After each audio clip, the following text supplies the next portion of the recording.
Cannabis in cars, are we ready? That was a topic of discussion here at the car show earlier today. Now, there was a panel of people discussing cannabis when it's legal and how it will play out on our roadways.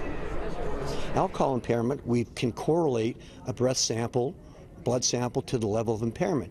We can't do that with marijuana because as the blood level is decreasing very quickly in marijuana, the impairment level is rising. So there's no way we can correlate a THC level to the level of impairment. So the way we do that for police at roadside is by having a driver stop for some driving problem. Then we do the field sobriety tests, the standardized field sobriety test.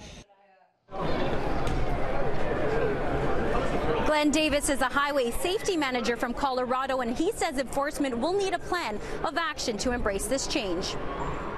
We do see an increase in some of our fatality data with people that have 5 nanograms of Delta-9 in their system, but some of that we also attribute to better testing.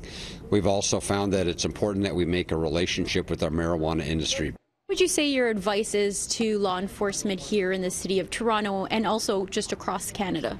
My advice for law enforcement would take a look at your data systems right now. Are they adequate for what you're going to be taking on? Also get your data systems highly effective so you have a baseline. And it's also about kind of changing the culture of law enforcement. I can't speak for Canada, but for Colorado, it's not about a device. It's not about a nanogram level. It's old-time law enforcement. We've been prepared for this for several years. We've been training officers since 2008, but we're currently increasing our capacity in the SFST, or standardized field sobriety testing, and the DRE training in the province. So there's 1,500 officers being trained in standardized field sobriety testing, and there's additional officers being trained in the drug recognition evaluator program as well.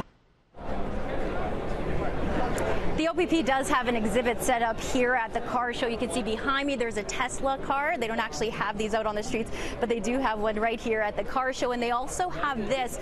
It's a simulation on how it feels to be impaired right now. He's wearing drug goggles. There's a bunch of things to see at the car show, and it will be running until next weekend. Stella Quisto, City News.